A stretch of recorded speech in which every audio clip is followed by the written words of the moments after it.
మీరు స్నేహితులను మార్చవచ్చు, కానీ పొరుగువారిని కాదు.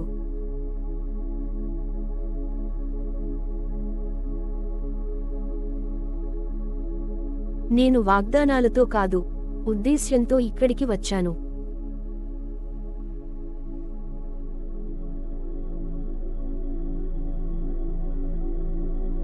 నిరక్షరాస్యత మరియు పేదరికం మధ్య చాలా లోతైన సంబంధం ఉంది.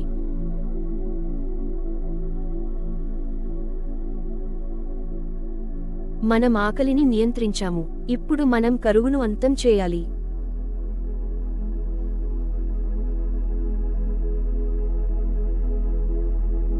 ఏ ఆయుధాలు కాదు, పరస్పర సోదరభావమే అన్ని సమస్యలను పరిష్కరించగలదు.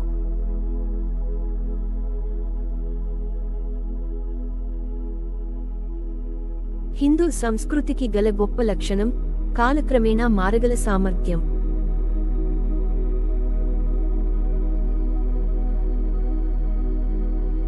భారతదేశం గొప్ప దేశంగా మారాలని కోరుకుంటున్నాను. శక్తివంతం అవ్వండి. ప్రపంచంలోని దేశాల మొదటి వరుసలో మనం ఉండాలి.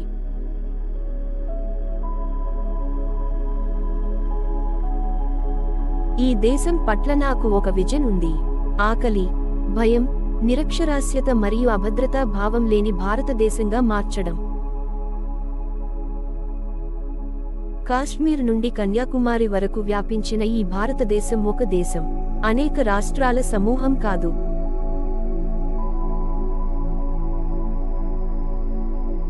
స్వీయ ప్రేమ, జీవిత తత్వశాస్త్రం, ప్రకృతి మరియు మధురమైన భావాల కవితలు చిన్నప్పటి నుండి నన్ను ఆకట్టుకున్నాయి.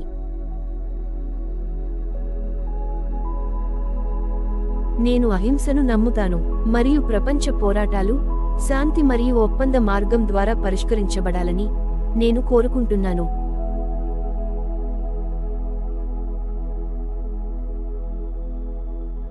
ఒక చేతితో చప్పట్లు కొట్టలేమని మా ఇరుగుపొరుగు వారు అనేవారు, కానీ ఒక చేత్తో చిటిక అయితే వేయగలం కదా.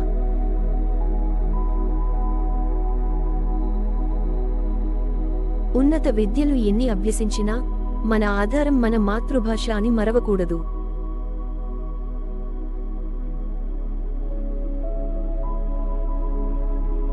జీవితం ఒక పువ్వు లాంటిది, దానిని పూర్తి శక్తితో వికసించనివ్వండి.